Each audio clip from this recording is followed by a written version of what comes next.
Hello दोस्तों, आपका अपने चैनल में स्वागत है। आज हम लोग बहुत ही अच्छा आर्टिकल लेकर के आए हैं जो कि आपने देखा होगा, बहुत ही चर्चा का विषय में रहा है आज की डेट में। ऑन स्क्रीन मार्किंग, ठीक है। तो इसको हम लोग डिस्कस करेंगे और इसका हम लोग एक तरह से पोस्टमार्टम कर देंगे। तो अगर आप नए हैं चैनल में तो चैनल को सब्सक्राइब कर लीजिएगा और वीडियो अच्छी लगे तो लाइक कर दीजिएगा। तो स्टार्ट करते हैं। CBSE Education Ministry to face parliamentary scrutiny over Class 12 OSM process। तो CBSE Education Ministry to face, तो फेस का मतलब क्या होता है दोस्तों? सामना करना। ठीक है, फेस का मतलब होता है सामना करना। ठीक है। और आपका पार्लियामेंट्री स्क्रूटनी मतलब, स्क्रूटनी की स्पेलिंग देख लीजिएगा, SCRUTINY, स्क्रूटनी। इस ये क्या है? एरर जो आता है ना एग्जाम में, उसमें ये स्पेलिंग पूछा जाता है। तो पार्लियामेंट्री स्क्रूटनी का मतलब हो गया संसदीय जांच। इसका मतलब क्या हो गया? संसदीय जांच। तो CBSE और शिक्षा मंत्रालय को संसदीय जांच का सामना करना पड़ेगा। फिर over class 12 OSM process, class 9 10th language policy. तो यहाँ पे लैंग्वेज पॉलिसी का मतलब क्या हुआ? लैंग्वेज पॉलिसी का मतलब हुआ भाषा नीति। नीति, ठीक है, भाषा नीति। और प्रोसेस का मतलब हो गया प्रक्रिया। प्रक्रिया, या फिर आप इसको क्या बोल सकते हैं? प्रोसेस को सिस्टम। ठीक है, सिस्टम भी बोला जा सकता है यहाँ पे। तो इसका क्या अर्थ हुआ? कक्षा 12 की OSM प्रक्रिया और कक्षा 9 10 की भाषा नीति को लेकर, ठीक है, a parliamentary panel has summoned senior officials. तो यहाँ पे देखेंगे पार्लियामेंट्री पैनल, इसका अर्थ क्या हुआ?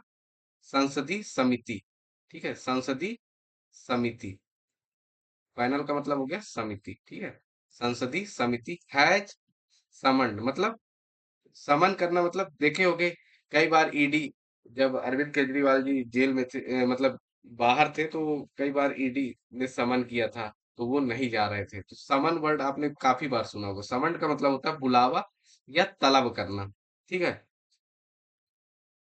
तलब करना या बुलावा, बुलावा समझ लीजिए। ठीक है, a parliamentary panel has summoned senior officials. ठीक है, एक संसदीय समिति ने वरिष्ठ अधिकारियों, सीनियर ऑफिशियल मतलब वरिष्ठ अधिकारियों को तलब किया है from the union education ministry and the central board of secondary education. जिसे central board of secondary education का मतलब क्या होगा? CBSE। तो केंद्रीय शिक्षा मंत्रालय और CBSE से समन किया गया है 2 जून, ऑन June 2, टू रिव्यू,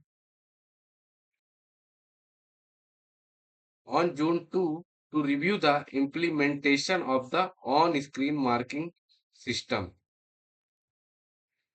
तो 2 जून को होने वाली बैठक के लिए, ठीक है, तो 2 जून को होने वाली बैठक के लिए समन किया गया है।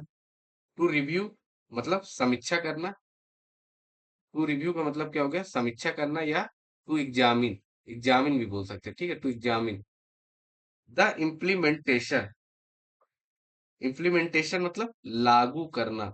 इम्प्लीमेंटेशन का मतलब हो गया लागू करना of the on screen marking system.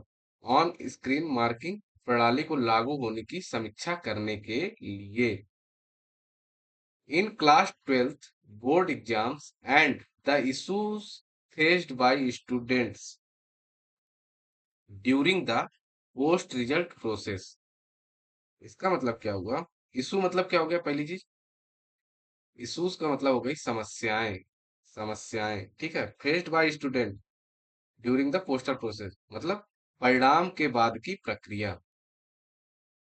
परिणाम की बात जो प्रक्रिया होती है, तो क्या हुआ?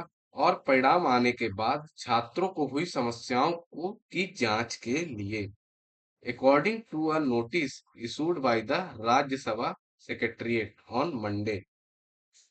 तो सोमवार को, यहां तक समझिएगा, सोमवार को राज्यसभा सचिवालय, राज्यसभा सेक्रेटरीट का मतलब क्या हो गया, सचिवालय, सेक्रेटरीट सचिवालय, ठीक है। सोमवार को राज्यसभा सचिवालय द्वारा नोटिस के अनुसार, according to a notice issued किया गया, ठीक है। इशूड मतलब जारी किया गया, रिलीज सेक्रेटरीट मतलब हो गया सचिवालय। फिर आगे बढ़ेंगे। द पार्लियामेंट्री स्टैंडिंग कमेटी, क्या है, the parliamentary standing committee on education, women, children, youth sports sports.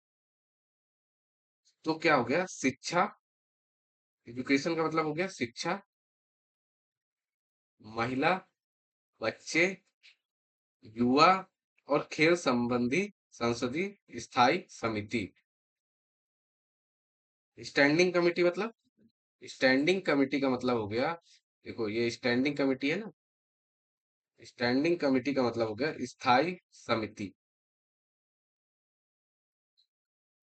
Will also examine the implementation of the three language formula in classes 9 and 10। मतलब क्या होगा, थ्री लैंग्वेज फॉर्मूला का मतलब क्या हुआ, तीन भाषा फॉर्मूला, ठीक है, कक्षा 9 और 10 में। तो तीन भाषा फॉर्मूला को लागू होने की भी जांच करेगी, ठीक है। Will will also examine the three language formula, ठीक है। पैराग्राफ देखेंगे। The committee chaired by Congress leader Digvijaya Singh, ठीक है।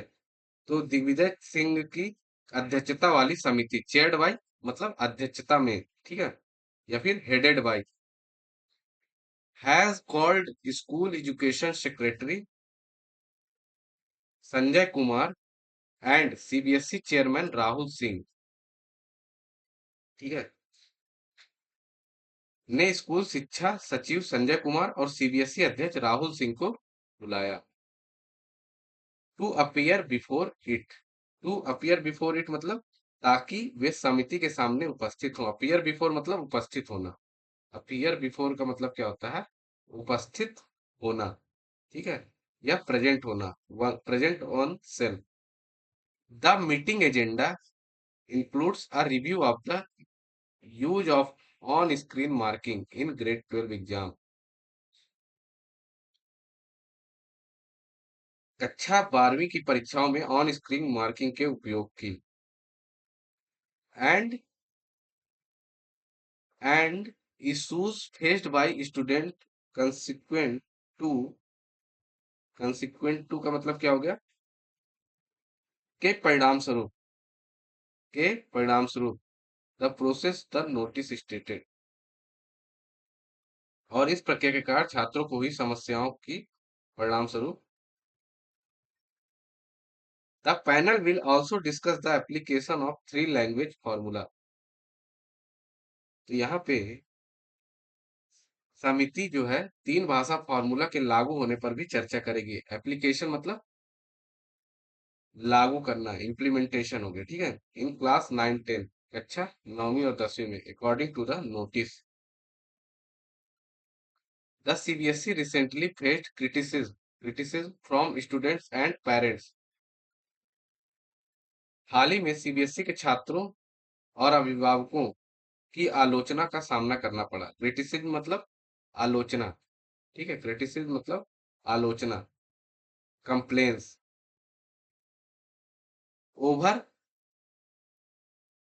ओवर टेक्निकल ग्लिचेस,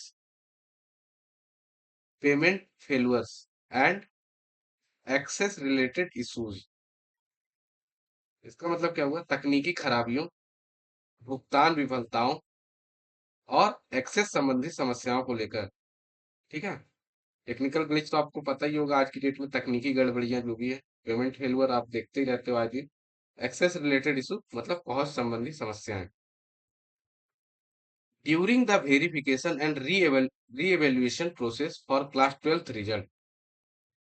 वेरिफिकेशन का मतलब क्या हुआ? सत्यापन। और री इवेल्युएशन का मतलब पूर्ण मूल्यांकन। ठीक है, री इवेल्युएशन, रीचेकिंग भी जिसे हम लोग बोलते हैं, फॉर क्लास 12th रिजल्ट, कक्षा 12वीं के परिणामों के लिए। It has also made the study of 3 languages compulsory. 3 language, इसमें 3 भाषाओं का अध्ययन अनिवार्य भी कर दिया है। कंपलसरी मतलब अनिवार्य, mandatory. Including at least including at least 2 native Indian languages.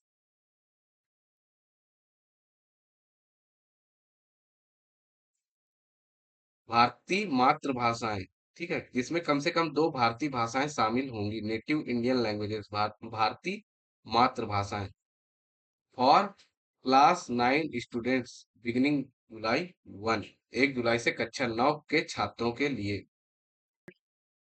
Till the dedicated R3 third language text books are available. इसका मतलब क्या हुआ? बोर्ड ने कहा कि जब तक विशेष R3 किताबें उपलब्ध नहीं हो जाती, मतलब डेडिकेटेड R3 मतलब डेडिकेटेड मतलब विशेष, स्पेशली डिजाइंड, अवेलेबल उपलब्ध, ठीक है, class 9 student shall use the class 6 R3 text book 2026-27 edition. तब तक कक्षा 9 के छात्र कक्षा 6 की R3 किताबों का उपयोग करेंगे। ठीक है, जो तीसरी लैंग्वेज है उसकी किताब यूज करेंगे, ऐसा कह रहे हैं। Of the chosen language, the move is part of the CBSE alignment. यह कदम CBSE के तालमेल का हिस्सा है। अलाइनमेंट मतलब तालमेल, अलाइनमेंट का मतलब हो गया तालमेल, कोऑर्डिनेशन जिसे हम बोलते हैं। ठीक है, अलाइनमेंट, या फिर हम बोल सकते हैं कोऑर्डिनेशन, कोऑर्डिनेशन, ठीक है, विथ द